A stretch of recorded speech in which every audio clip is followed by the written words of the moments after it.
मलकापूर कृषी उत्पन्न बाजार समितीमध्ये शेतकऱ्यांचे ठिय्या आंदोलन। शेतकऱ्यांचा विक्रीसाठी आणलेला मका बाजार समिती बाहेरच उभा।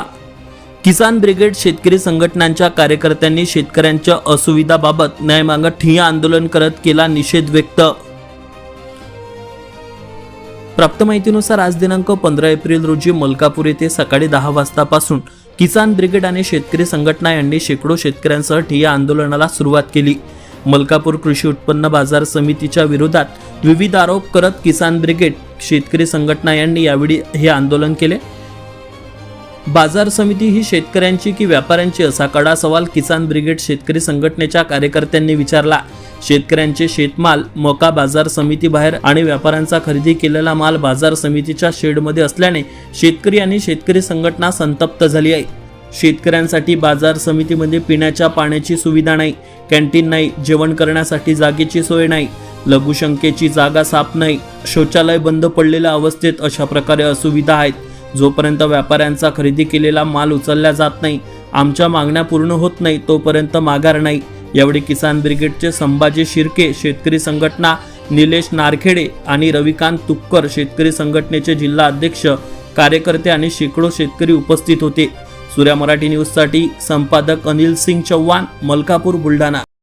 आज मलकापूर कृषी उत्पन्न बाजार समिती येथे शेतकऱ्याच्या वतीनं हे जे आंदोलन करण्यात आलं याच्यामधले प्रमुख मुद्दे असे होते, येथे येणारा माल जो आहे हा परस्पर व्यापाराच्या फळीवर इथून जे आहे आल्यानंतर ट्रॅक्टर व्यापाराच्या फळीवर नेल्या जात होतं। त्याची हमाली मापारी जी आहे ती शेतकऱ्याच्या बोकांडी बसवल्या जात होती। त्यामुळे आम्ही इथल्या कर्मचाऱ्यांशी चर्चा केली असता त्यांनी सांगितलं की आता याच्यानंतर जे आहे याच्यानंतर तुम्हाला कोणालाही शेतकऱ्याला मापारी लागणार नाही, हमाली लागणार नाही।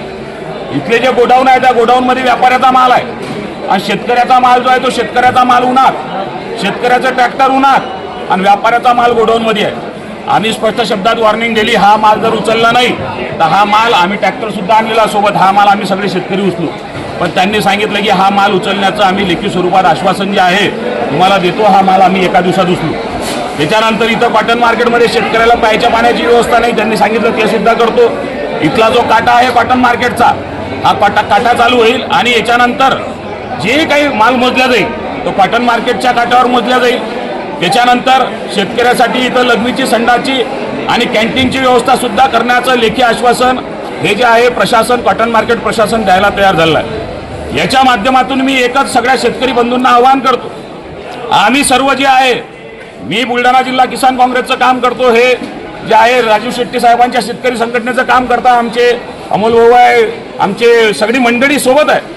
हे जे आहे रविकांत तुपकर साहेबांच्या शेतकरी संघटनेचं काम करता। इथे जात पात पक्ष धर्म हा विषय महत्त्वाचा नाही, आता शेतकरी महत्त्वाचा आहे, कारण आपण सगळे शेतकऱ्याचे पोरं आहे। इथं कॉटन मार्केटमध्ये काम करणारे कर्मचारी सुद्धा काही शेतकऱ्याचे पोरं आहे। त्यामुळे आपण सगळ्यांनी एक गोष्ट लक्षात घेतली पाहिजे, तुम्ही जर एकजुटीनं लढले तर आज जे आहे, आज आपण आपली मापारी कमी करून घेतली, आज आपण आपली हमाली कमी करून घेतली आणि त्यानंतर जो माल शेतकऱ्याच्या फळीवर जाईल, त्या व्यापाऱ्याच्या फळीवर जाईल, त्याच्याकरता आमच्या जे ट्रॅक्टर आणणारे बंधू असतील, ऑटो आणणारे बंधू असतील, त्यांना सुद्धा जे आहे 200 रुपये दिल्या जातील, योग्य दर दिला जाईल।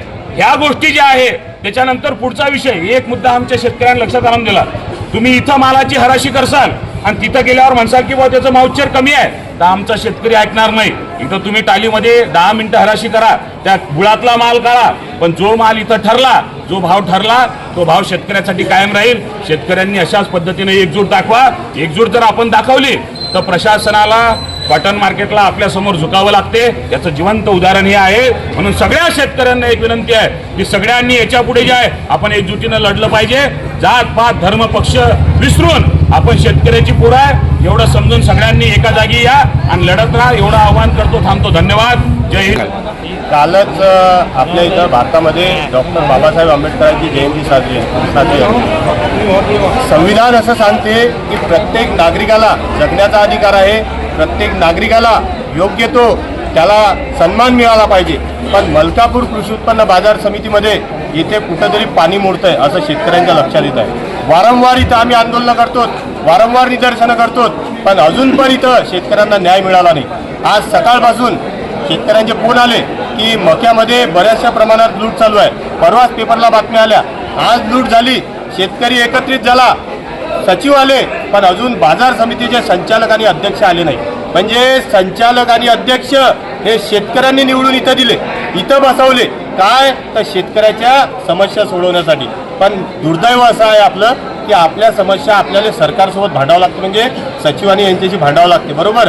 पण त्यांनी आपली आज हमाली, तोलाई आणि जे काही भाडा आहे 200 रुपये ते आपल्याला देणार आहे, हा शेतकऱ्याचा एकजुटीचा विजय आहे. पण हे लढाई अशीच सुरू राहणार आहे. नांदुरा बाजार समितीमध्ये जेवण आहे, बरोबर, सर्व सुविधा आहे, तिथं शेतकऱ्याचा दाना एकही वाया जात नाही. पण मलकापूर बाजार समितीत शेतकऱ्याच्या मालाची नासाधूस होते.